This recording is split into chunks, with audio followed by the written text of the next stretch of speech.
Hello everybody, this is Dr. Cole. It's Saturday afternoon, July 23rd.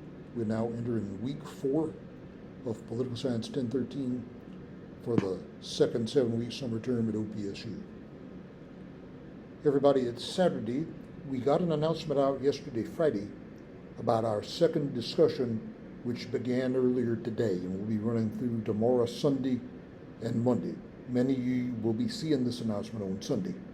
So you'll have a day or two left to take part in the discussion at that point. You have until midnight Monday to post twice, at least.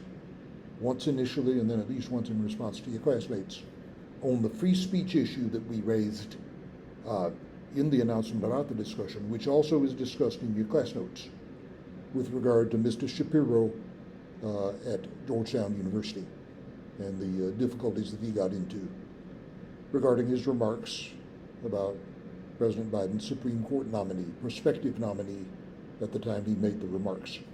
So see what you think of that, about that, and what it implies for our free speech rights and Americans' attitudes toward the First Amendment. That then will be running through midnight Monday. Okay. Please try to post an initial post, and then at least once in response to your classmates by midnight Monday. That's the second of 3 50-point discussions, and everyone needs to take part in at least 2 or 3 to have a chance for that 100-point grade. Then after that, everybody, we have our midterm exam, exam 2, on Wednesday the 27th. The material will be principally the class notes for units 3 and 4. You also have been assigned 3 articles to read on 9. One of them is a lengthy essay about the Constitution from the Atlantic Monthly by Professor Daniel Allen. Then there's an essay from the Los Angeles Times on the Constitution by a gentleman named Goldberg. And with regard to the media, there's a piece by Ezra Klein of the New York Times about TikTok, which is a social media platform some of you may utilize.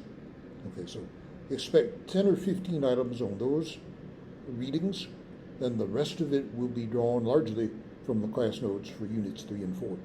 Please be sure you have read through Unit 7 from the textbook on the media.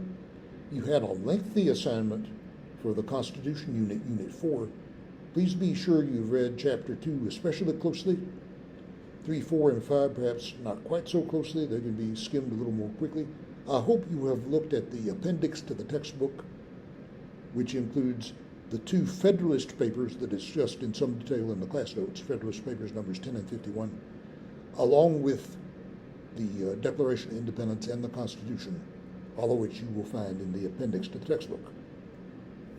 Okay, so the exam will be Wednesday. You can take it anytime Wednesday, midnight to midnight, midnight Tuesday to midnight Wednesday. You have 45 minutes to take the exam once you begin. Okay. If you've taken the first exam, you should have some idea of the degree of difficulty on the second. Okay. So if you were disappointed on how you did on the first exam, I hope you do better on the midterm exam. Okay. Once we do that, then everybody, the rest of the week, we've got to dive into the material for exam 3 that will be coming up after the first of the month. And that will be over the class notes for units 5 and 6 on the presidency and the executive branch and the federal bureaucracy. Okay. So we'll perhaps have more to say about Unit 6 next week. I'll talk a little bit about what we try to do in Unit 5. We go through some of the more recent presidents, going back to Carter through Joe Biden, and the accomplishments and difficulties that they ran into. We look at what the Constitution says about the presidency, especially presidential power with regard to foreign policy and national security. The Constitution also addresses the presidential election process, which we talk about here in some detail.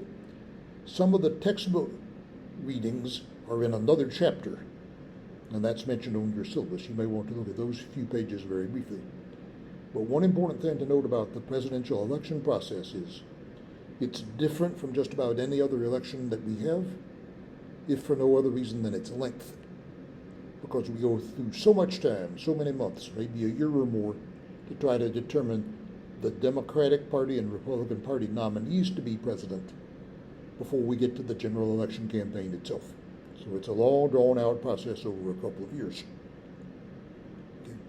We talk about the apparatus around the president, the personal advisors to the president, some very important positions in the White House immediately around the president, and some small bureaucratic entities, part of the executive office of the president, that are there to advise the president. We talk also about the resources that the president has to bring to bear if, for example, the president is trying to influence Congress to pass a bill that the administration supports, or we'll call it administration bill. Okay, so those are some of the things we try to cover in Unit 5 on the president and in the executive branch. We'll try to say more about Unit 6 on the bureaucracy next week. In the meantime, immediately, for the time being, we're more concerned about the discussion that will be running today, Saturday, Sunday, and Monday, and I hope that everyone will try to post at least twice by midnight Monday for 50 points credit. And then the exam will be coming up all day Wednesday. Okay, you can take it anytime, midnight Tuesday to midnight Wednesday. 50 items. You have 45 minutes to take the exam once you begin. And since you've seen exam 1 already, I hope you will do better the second time around on exam 2, especially if you were disappointed in how you did on the first exam.